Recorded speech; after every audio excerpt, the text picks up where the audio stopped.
magsitayo para sa panalangin.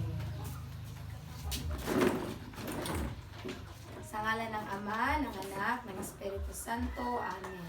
Ama namin, sumasalangit ka, sambahin ang ngalan mo, mapasa amin ang kaharian mo, sundin ang loob mo dito sa lupa para lang sa langit. Bigyan mo kami ng makakain sa araw-araw, at patawarin mo kami sa aming mga sala, gaya ng pagpatawad namin sa mga nakasala sa amin.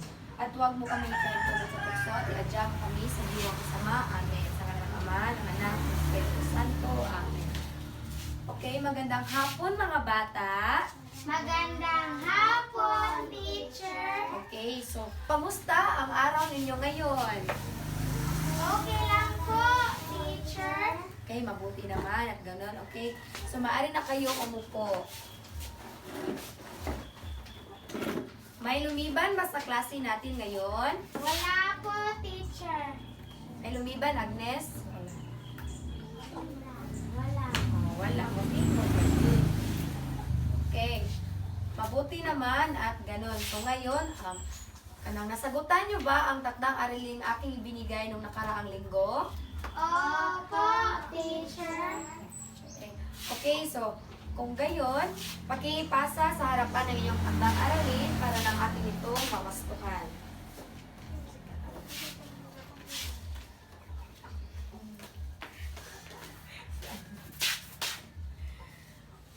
Okay. So, naalala niyo pa ba ang ating tinalakay nung nakaraang linggo? Opo, teacher. Okay, so sino ang makapagbibigay sa akin kung ano ang tinalakay natin nung nakaraang linggo? Okay, Princess. Magkasing Barog, barog. Magkasing kahulugan at di magkasing kahulugan. Very good. So, ang ating tinalakay nung nakaraang linggo ay tungkol sa magkasing kahulugan at di magkasing kahulugan. So, ngayon, ay meron ako ditong chart. Meron akong ipapastil dito na chart. So, kani siya kay related ni siya sa ato ang gitalakay katong unang linggo. So, kung nakinig kayo at meron nga ba kayong natutunan, ay masasagutan nyo ito.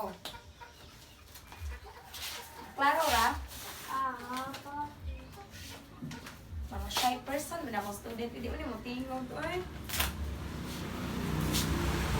Okay. So, ito ang larawan. Hindi napilip. Okay. So, ang nakalagay dito ay check at ikis. So, kanang sabihin ang check kung magkasing kahulugan ang mga salita, ang pares ng salita. At X naman kung hindi. Naintindihan ba? Oh. So, ano nga ulit ang sasabihin kapag ang pares ng salita ay magkasing kahulugan? Check. Check. Hinay tingog. Unsa isulti? Check. Very good. So, pero kung dili magkasing kahulugan, unsa isulti? Ikis. Very good. So, ngayon, pakibasa ang unang salita. Mabango. Pangalawa. Mabaho. Unsa? Mabaho. Okay. So, ang itong dalawang salita ay, ano siya, check or ikis? Okay, Chanel. Ikis, very good. Tama. Ang dalawang pares ng salita ay ikis dahil ito ay hindi magkasing kahulugan. So, pangalawa, pakibasa. Marumi. Madungis. So, ano ito? Check or ikis? Kay Agnes. Check. Very good. Tama si Agnes. Ang marumi at madungis ay magkasing kahulugan. So, ang pangatlo, pakibasa. Tuwid. Diretso. So, ano ito? Check or ikis? Okay, Princess. Check. Very good. Ang tuwid at diretso ay magkasing kahulugan. Pang-apat. Magulo. Nasayop si teacher. Check mo na yun, no? Oh, ano guys. Sorry. Meron mga inconvenience. Balik. Magulo.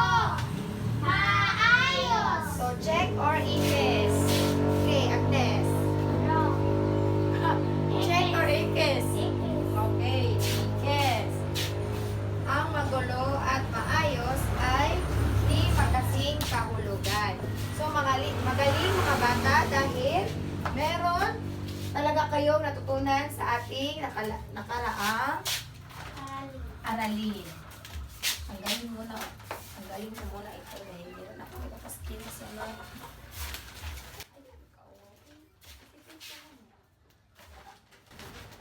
Okay. So ngayon ay meron akong dalang mga strips. So, itong mga strips ay naglalaman ng mga salita o pangungusap. So, ang gagawin nyo lang ay basahin ang mga strips na aking ipapakita. Naintindihan ba? Oo, teacher. Goto mo. Lagyan mo mo tingog. Naintindihan ba? Opo, teacher. Okay, una, pakibasa. Hinuha. Balik. Hinuha. Good. Pangalawa. Magkapitbahay. Unsa din ang magkapitbahay? Silingan. Oh, very good. Silingan. Magkapitbahay. Sunod. Ang pag-aaral nila. Very good. Lumupad ang aking papel. Pang-apat. Magaling sa klase. At ang panghuli. Matalino at masipag na bata si Arnel. Very good. Magaling mga bata. Ngayon naman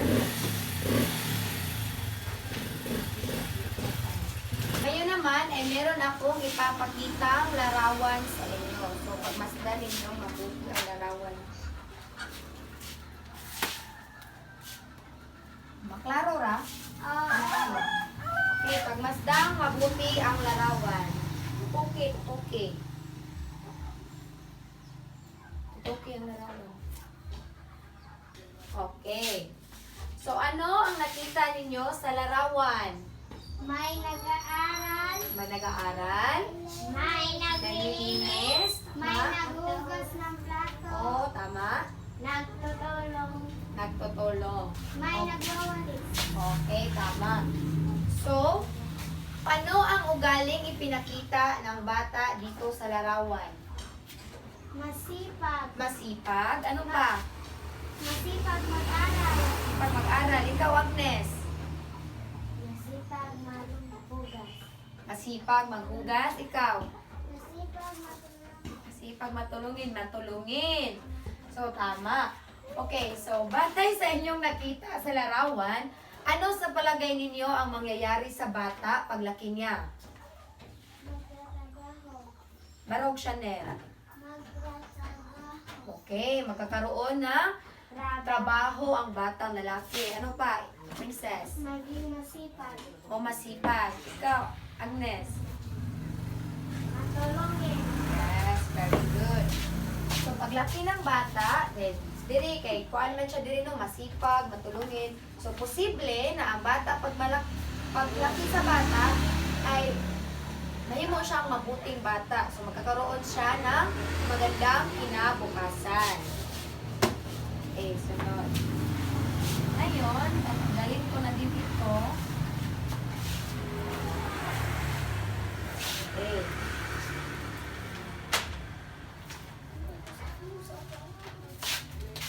Ngayon, ay meron akong ipapakita sa inyo malaking libro. Ano nangyari sa iyo, Chanel? Iduka ka, Chanel? Okay, meron akong ipapakita sa inyong malaking libro. So, itong malaking libro ay naglalaman ng isang kwento. So, ano ang pamagat ng kwento? Ang pag-aaral. Okay, so ang pamagat ng kwento ay ang pag-aaral. So, ang dapat niyong gawin ay makinig ng mabuti dahil pagkatapos nito ay meron akong mga katanungan.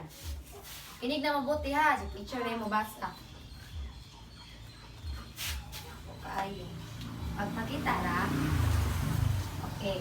Ang pag-aaral. Si Arnel at Jahana ay magkaklase sa unang baita. Kung saan graduha si Arnel at Jahana? Unang baita. Oh, grade 1. Grade 1 si Arnel ug Jahana.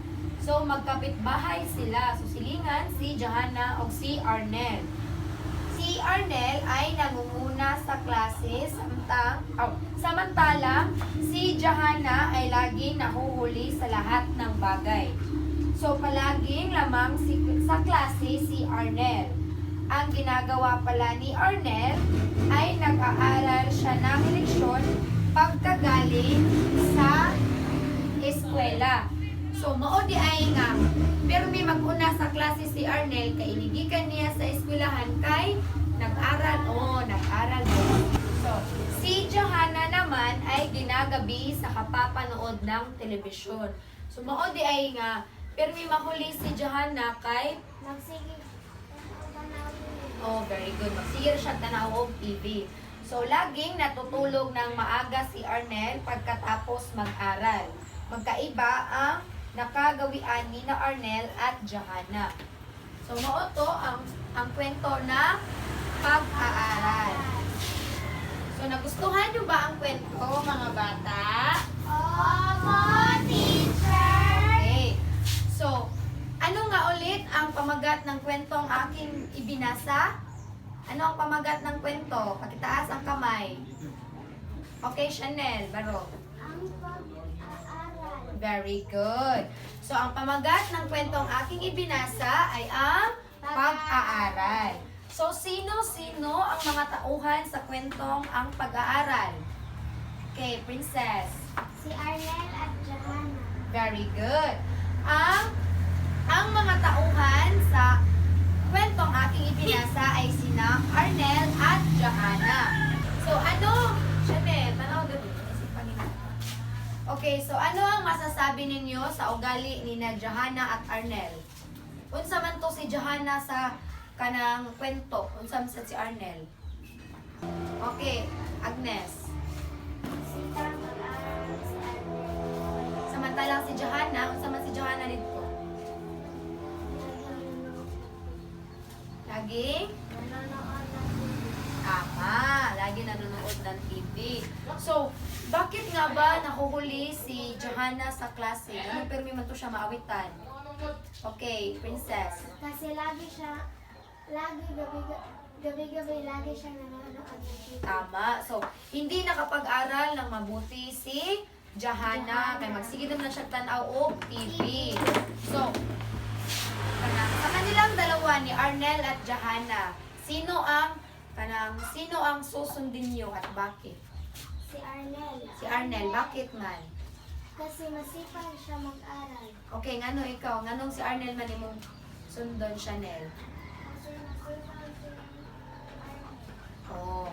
So, ang sundon dito, si Arnel yun, si Arnel kay masipag. So, moto permit siya manguna sa klase, no? Masipag na siya mag-aral. Okay. Sa katangiang ipinakita ni Arnel, ano ang mangyayari sa kanya paglaki niya? Di ba, masipag mo siya mag-aral, no? Kanya, yan mo siya.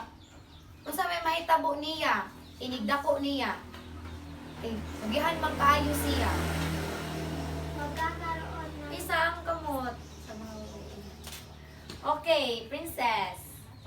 magkakaroon ng magandang trabaho. Oh, magkakaroon ng magandang trabaho or magandang kinabukasan.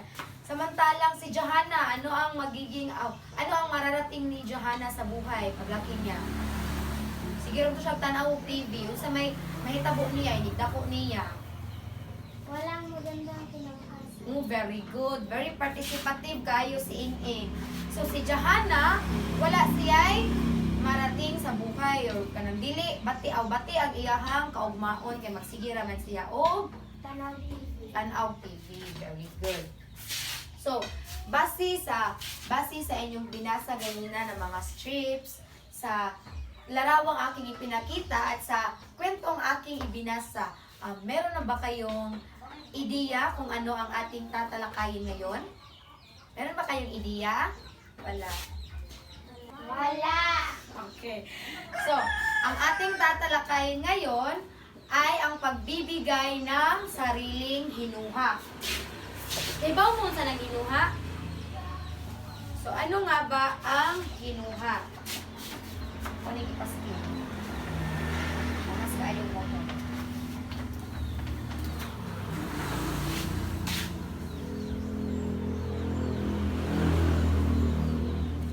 Okay.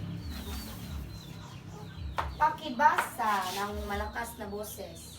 Ang hinuha ay ang pagbibigay ng hula sa maaaring mangyari. Ito ay batay sa ipinapakita o sinasabi ng isang sitwasyon. Maaaring gumamit ng mga salitang siguro, baka, tila, maaari, marahil, wari, sa palagay ko, sa tingin ko, o posible. Okay. So, base sa inyong binasa, meron ba kayong idea kung ano ang hinuha? Sa man ang hinuha? Bahalag magbisaya, unsa man ang hinuha sa inyong nasabtan? Kung meron nga ba kayong naunawaan sa inyong binasa, ano ang hinuha? Yung naunawaan, o meron ba kayong idea kung ano ang hinuha? Sino ang makapagbibigay? Kinsay na ay nasabtan kung unsa ang hinuha? Oh, si Ing-Ing. Princess. Ang hinuha kay kuan kanang imong tag-an. Tag-an. Very good. So, ang hinuha ay ang pagbibigay ng hula o tag-an. Kung sa Bisaya pa, tag-an. Ang hinuha ay ang pagbibigay ng hula sa posibleng mangyari. So, ang kaning hinuha kay imuha ra ning own opinion or imong tag-an kung ano ang posibleng mangyari sa kwento. So, kung kanang pangutan mo ni kay wala siya wrong kay imuha naman ni ang answer ni kay gikan gyud nimo.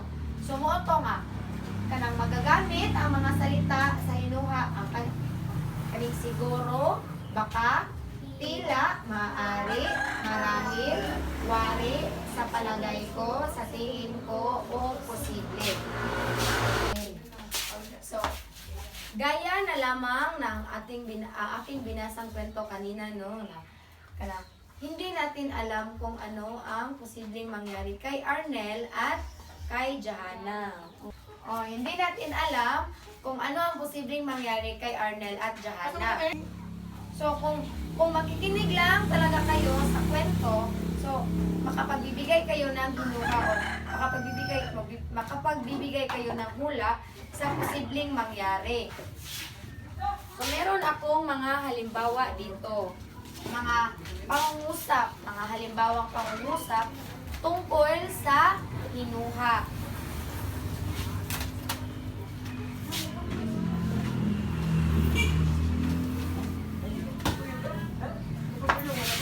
Ibasa ang unang halimbawa.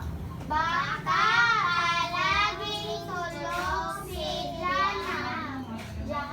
Jahana, balik. Baka palaging tulog si Jahana. So, ano ang salitang ginamit dito? Ang salitang hinuha ang ginamit dito? Baka. Very good. Ang pangalawang halimbawa. Siguro magiging matagumpay si Arnel sa buhay. Ano ang salitang ginamit? Siguro. Very good. Number 3. Tatlo. Maaaring si Jahana ay hindi maganda ang kinabukasan. Pang-apat. Marahil palagi si Arnel nag-aaral sa bahay pagkatapos ng klase. So, anong salita ang ginamit? Marahil. Kaya salitang marahil ang ginamit. Pang-lima. Maaaring nagsiselfon lang si Jahana sa bahay at hindi nag-aaral. Okay, so anong salita ang ginamit? Pang-lima. Waring. Maring. Okay, pang-anim. Sa palagay ko, si Arnel ay magkakaroon ng magandang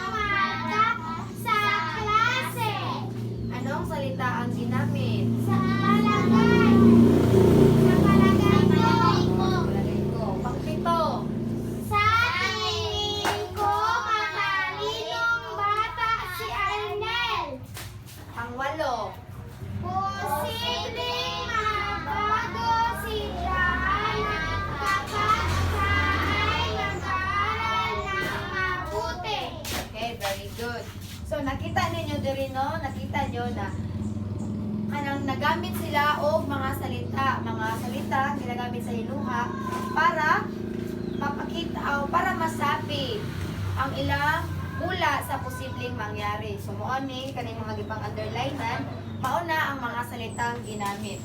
Okay, so magbibigay ako ng halimbawa. So meron ako magbibigay na katanungan at ibibigay nyo ang inyong hinuha o ang inyong hula sa posibleng mangyari.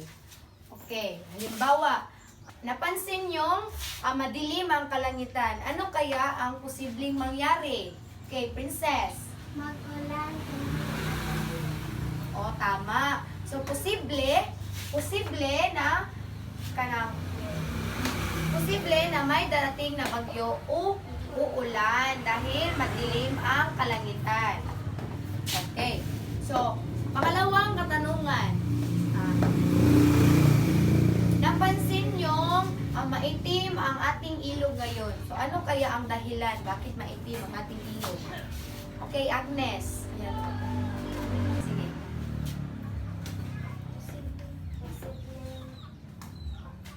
Sige, alam. Kasi may bago. Okay, posibleng ang mga tao na nakatira sa ating lugar ay kanang nagbuhi og baboy. Maong itom ang atong sapa. Okay. Okay. Ano sa inyong palagay, ano ang dapat gawin para makasagot sa mga katanungan sa kwento?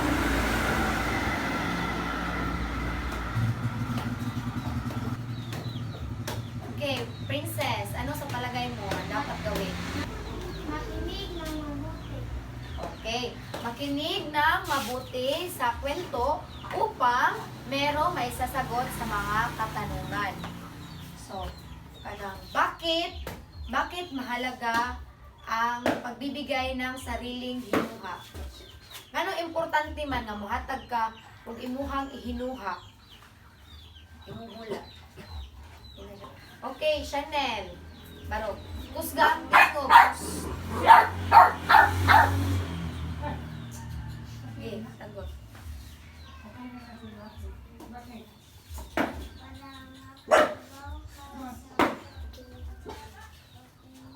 Kusga ang tingog.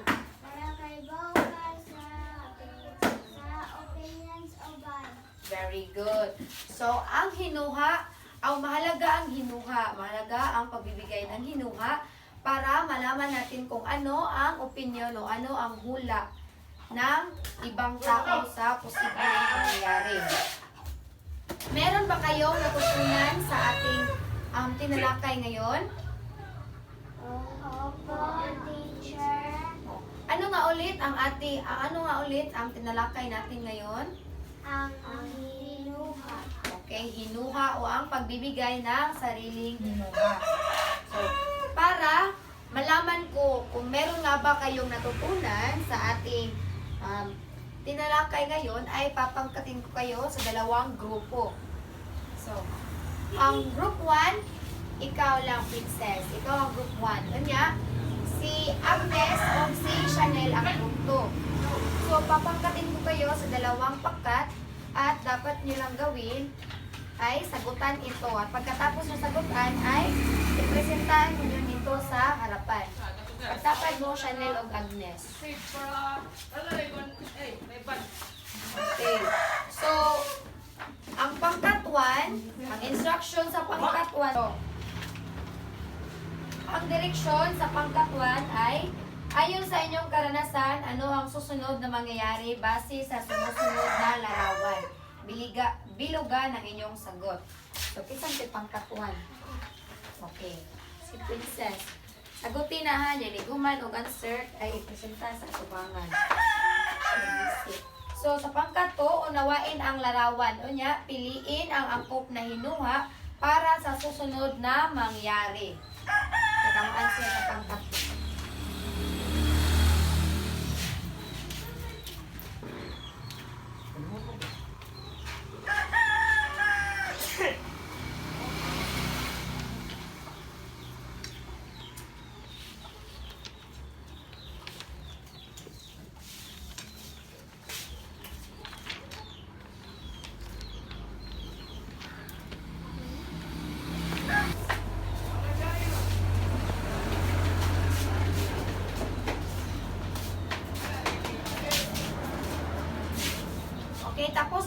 tapos nyo na ba ang sagutan? Opo, teacher! Okay, magaling. Okay, ngayon, pangkat 1, ikaw, princess. Ipresenta mo dito sa harapan ng inyong sinagutan. Asgo na tingog. Para madungo. Kasi magpresentahin mo dito. Present. Number 1. Yan, yan.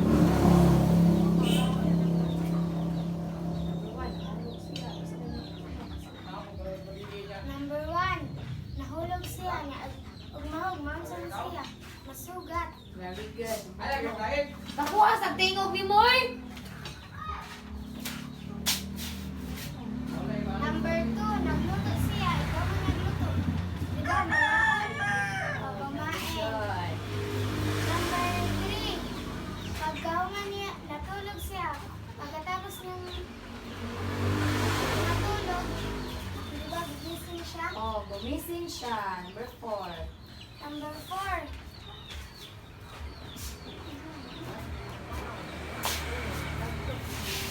Nagdagkot siya. Nya, mato na paano niya libro, mato na kasunod.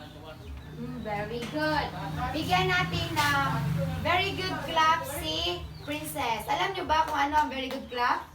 Oh, ako sa isang idaan na. 1, 2, 3, very. 1, 2, 3, good. 1, 2, 3, very, very good. Sige, sabay-sabay natin bigyan ng very good clap si Princess. 1, 2, 3, very. 1, 2, 3, good. 1, 2, 3, very, very good. Okay. Salamat, Princess. Magaling.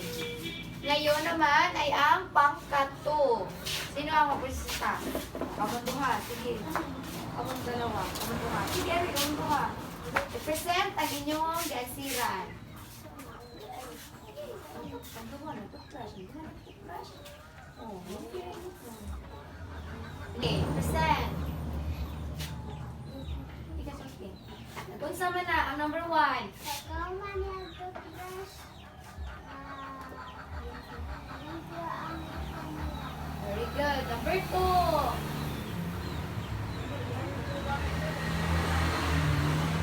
Tapos lang din mo, pwede mo bati. Ikaw na eh. Oh, ikaw na. Hindi na.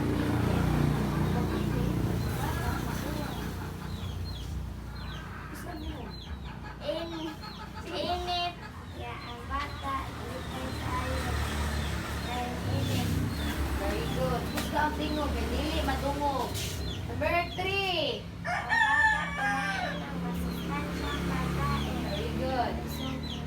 Oh, malusog ang bata kumakain ng masustansyang pagkain. Number 4. Nag-unsa mo na mo, number 4. Ang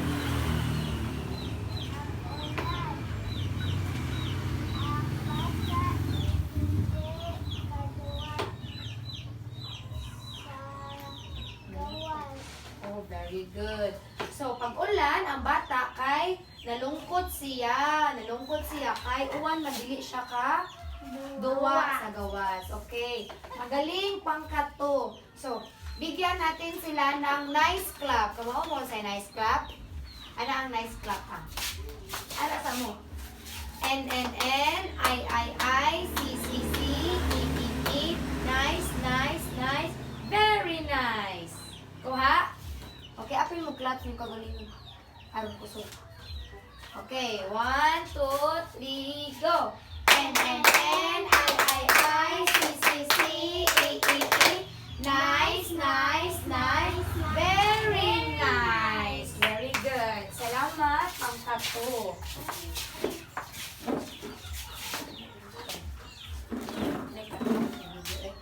Okay, magaling ang dalawang grupo at naipresentar nyo ng mabuti ang inyong sinagutan. Ngayon naman, para ating malaman kung meron nga ba talaga kayong natutunan sa ating klase ngayon, ay meron akong ibibigay sa inyo sagutang papel. Nasaan ang aking papel dito? Meron akong ibibigay sa inyong sagutang papel. So, dapat nyo lang gawin ay sagutan So, dito ko malalaman kung talagang meron nga ba kayong natutunan sa ating klase ngayon.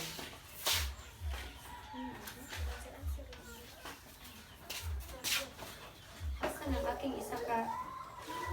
Nag-uli ka din, Panday? Nani? Nag-isa. Try. Pagawas na. Sige, answer. Swati! Mag-answer.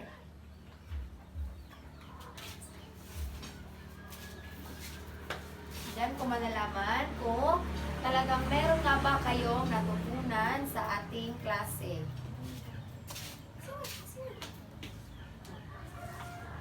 Isuwat lang yung mga answer.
Okay. Okay.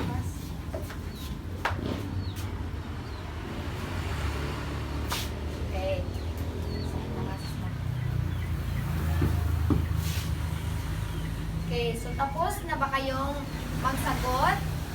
Ano ang answer? Teacher! Okay, kung gayon ay pakipasa sa harapan ng inyong mga sagotang papel. So, si teacher na ang magwastuan ni. Let's go.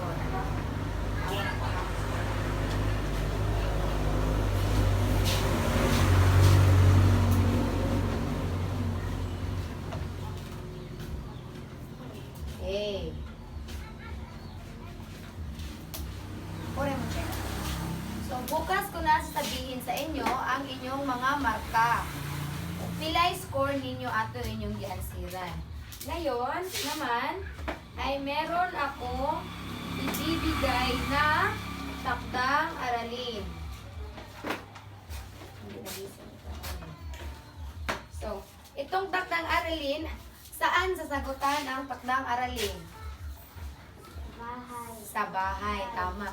So, kinsay mo answer sa takdang aralin? Si mama ba? Dili. So, ang sira ni ninyo ha, unya, inig next meeting na to, kay pangayoon na sa nako ang takdang aralin. So, may bawaan ako og naminaw bagid mo sa atong klase o nakabagid mo ay nakatunan.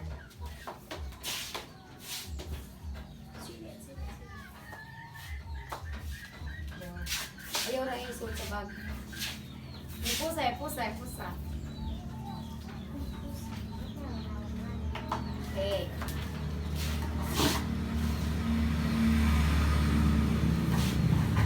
So, pakidala ng takdang aralin sa susunod na ating klase. Dahil, yun na nako para ako ng chikon. So, sige, magsik tayo ang lahat para sa ating pangwakas na panalangin. Okay. Himay, ano? Okay. So, sa ating pangwakas na panalangin ay si Agnes ang maglilid dito sa harapan.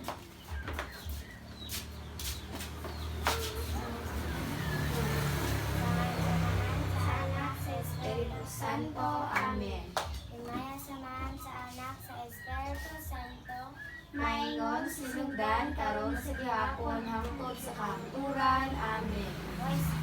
Aman sa mga sa anak sa Espiritu Santo. Amen. Maraming salamat mga bata. Maraming salamat po, teacher.